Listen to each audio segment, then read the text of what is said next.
I still remember the day my life shattered into pieces. 10 years of marriage to Amanda, building our dream home in Seattle, planning our future together. We had it all. Trust, love, respect.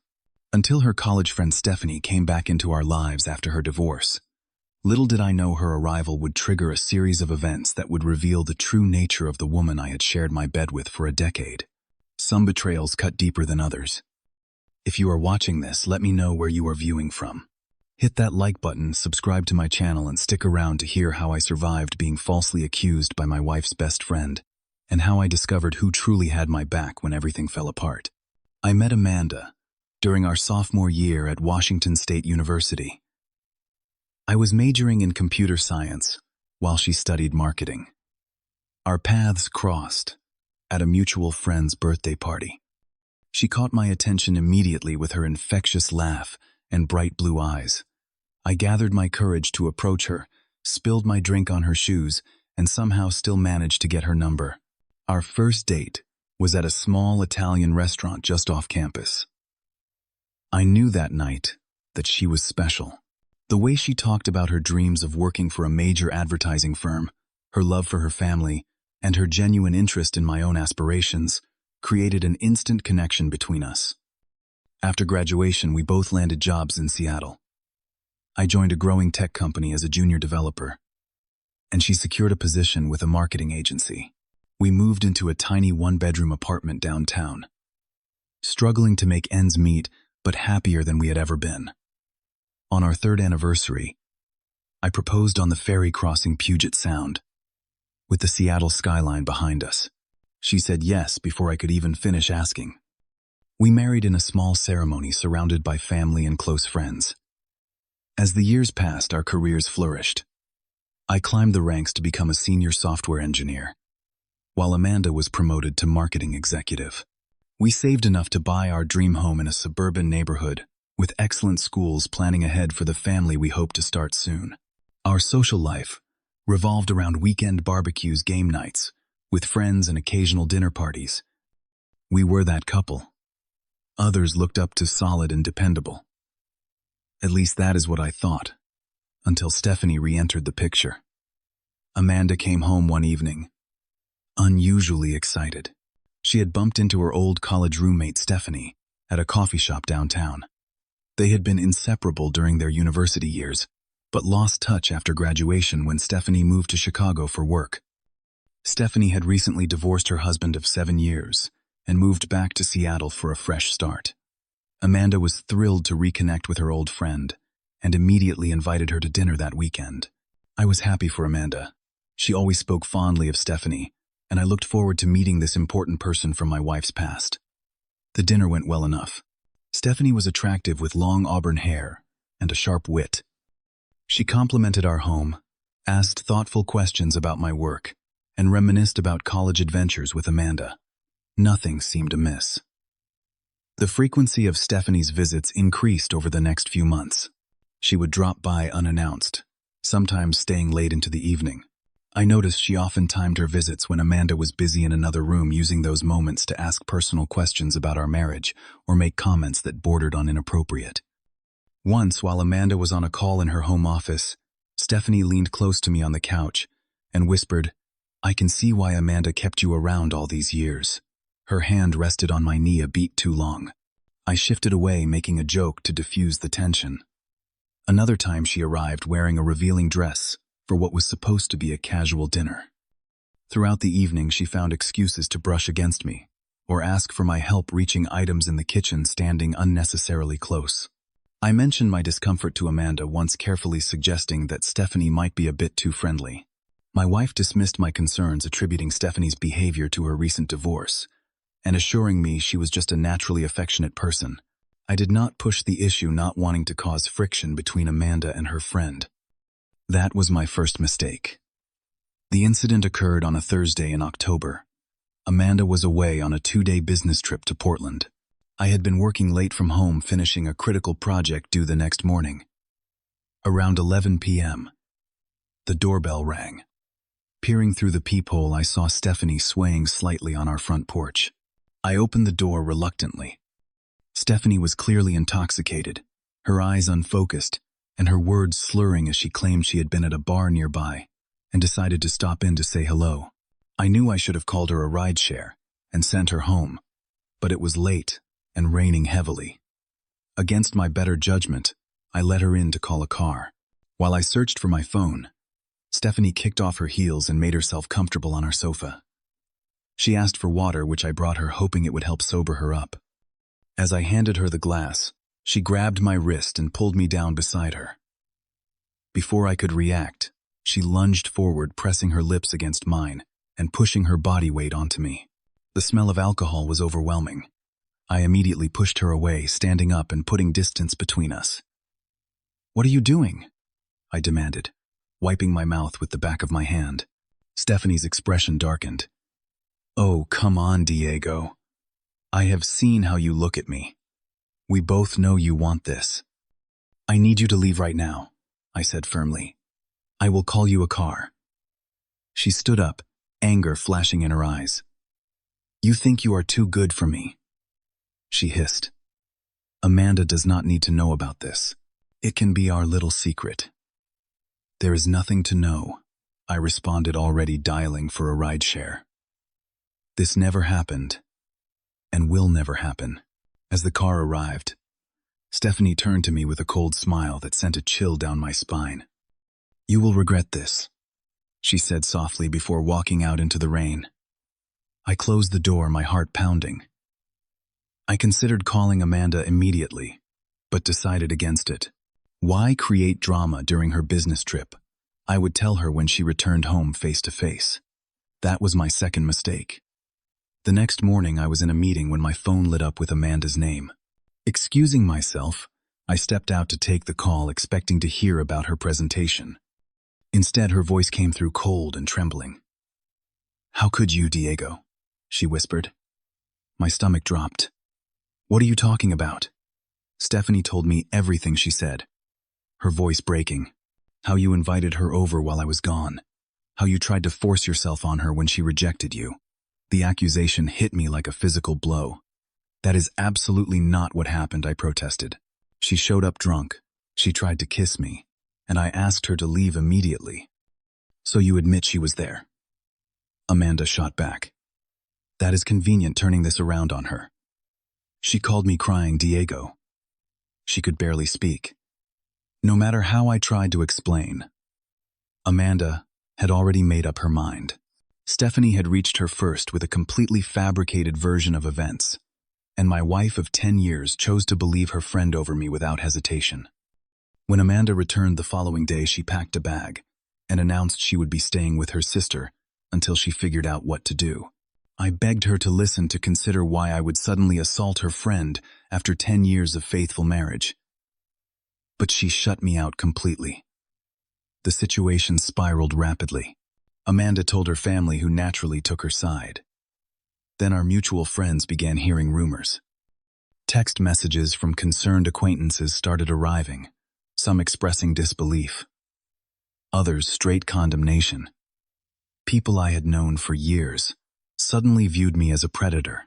I tried calling some of our closest friends to explain my side, but most avoided my calls or gave excuses to end conversations quickly. Jack, my friend, since college, actually listened but remained skeptical.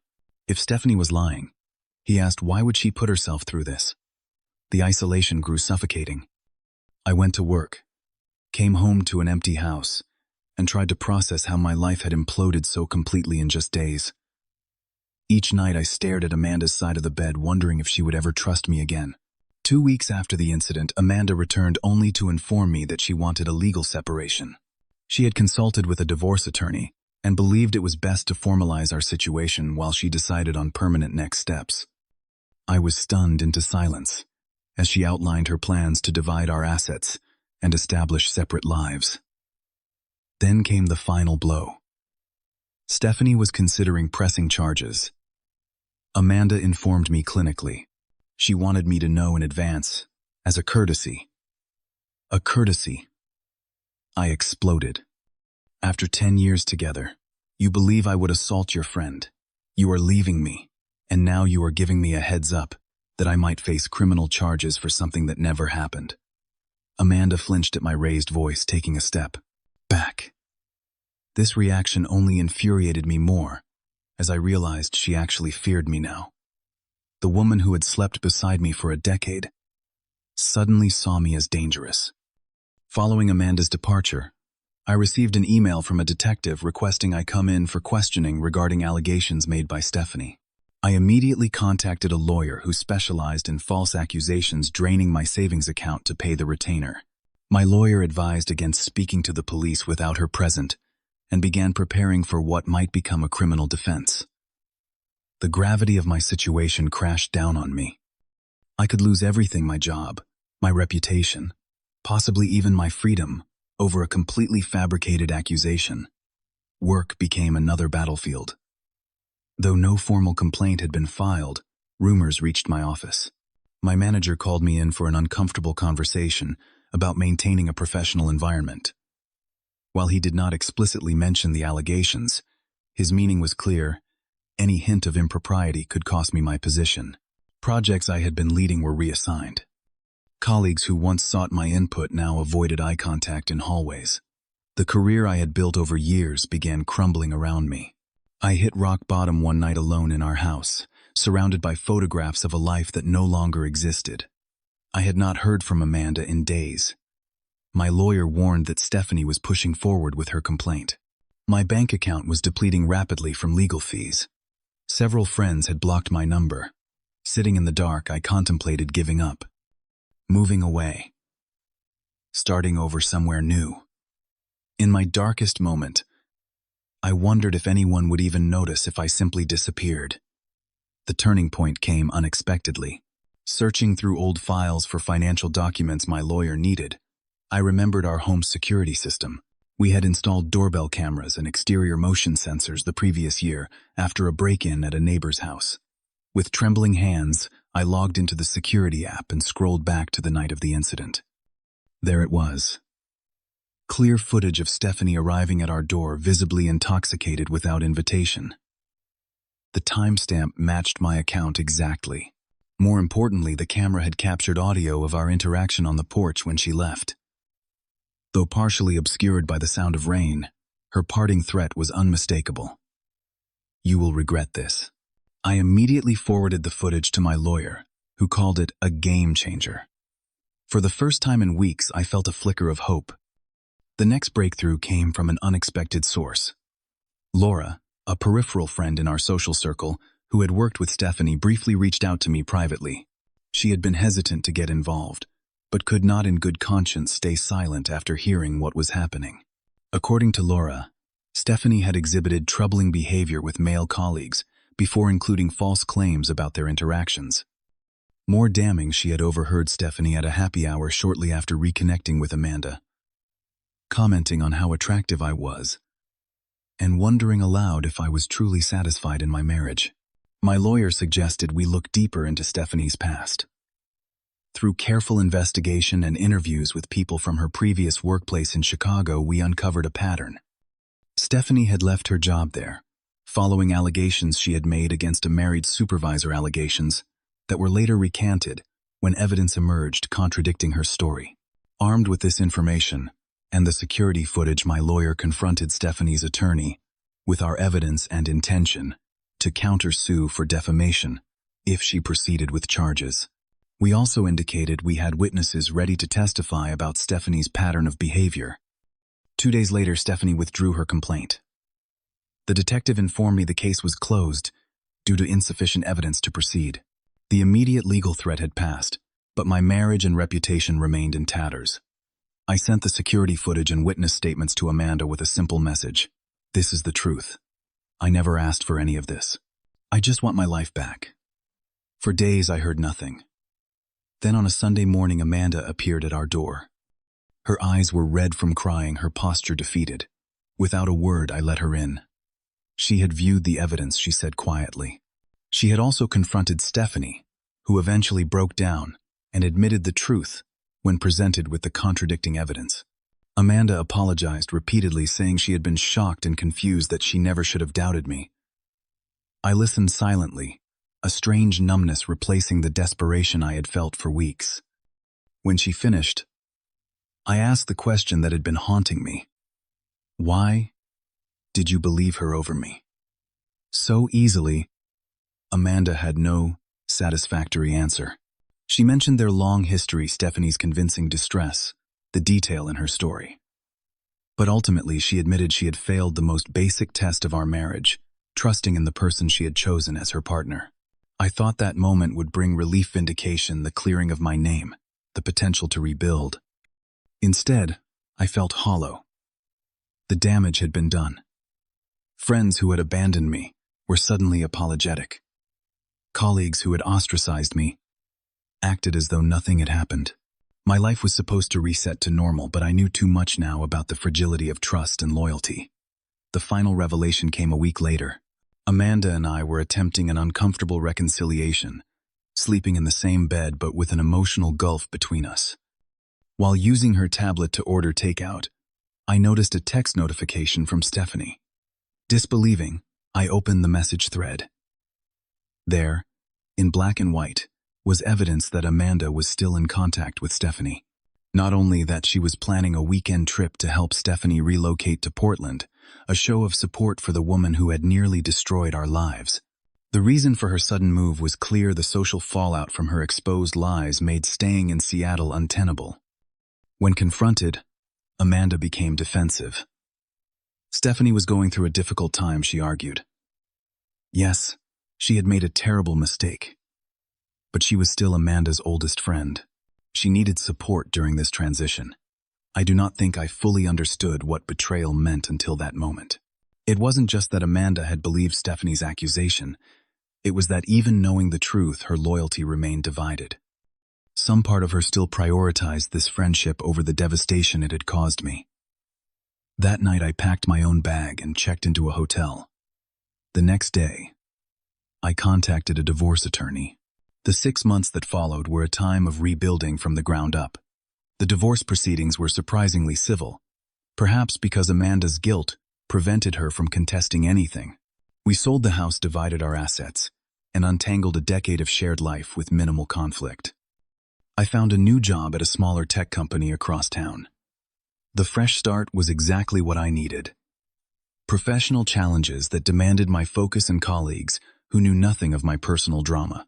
I rented a modern apartment downtown, deliberately choosing a place completely different from the suburban home I had shared with Amanda. Therapy became my lifeline. My counselor helped me process not just the false accusation and its aftermath, but the deeper wound of my wife's betrayal. She helped me understand that Amanda's failure wasn't just a momentary lapse in judgment, but a fundamental flaw in how she understood loyalty and partnership. Slowly, I began reconnecting with those few friends who had stood by me, or at least given me the benefit of the doubt.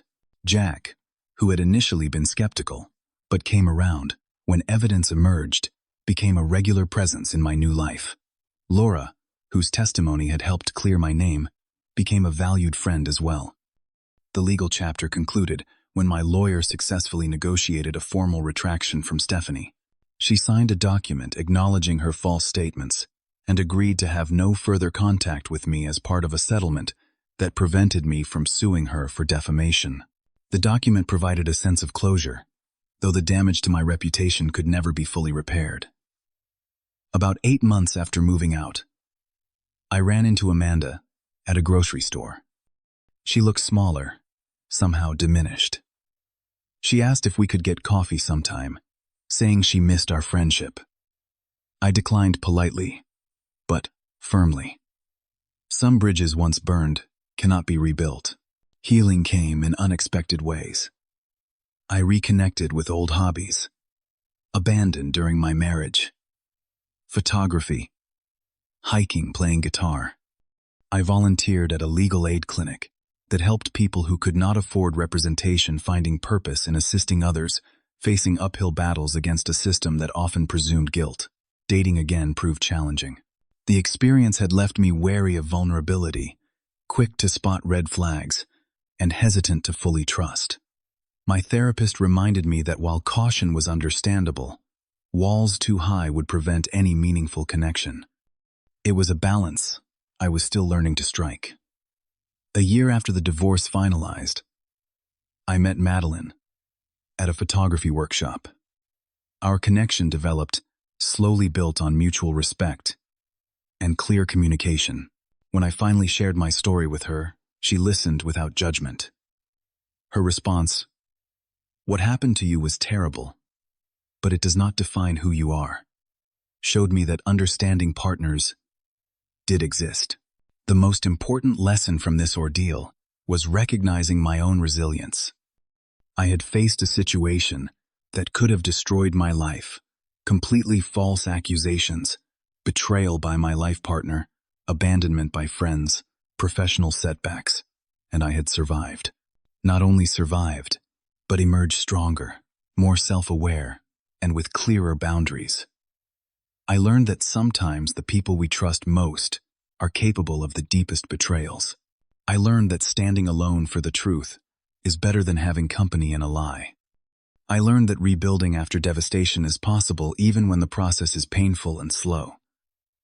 Most importantly, I learned that self-respect must come before any relationship. Walking away from Amanda was the hardest decision I ever made. But staying would have meant accepting that her loyalty would always be conditional. Her trust easily shaken. I deserved better. Everyone does. Today, my life bears little resemblance to the one I had planned with Amanda. It is not necessarily better or worse, just different, shaped by hard-won wisdom and deliberate choices rather than assumptions about how things should be. I no longer take trust for granted. I no longer assume that time invested guarantees loyalty. I value actions over words, consistency over intensity. If my story resonates with you, I would love to hear your thoughts in the comments. Have you ever had to rebuild your life after betrayal? What helped you find your strength again? Drop a like if this story meant something to you. Subscribe for more real-life experiences, and share this with someone who might need to hear that surviving betrayal is possible. Thank you for listening to my journey, and remember that sometimes losing what you thought was essential opens the door to what you truly need.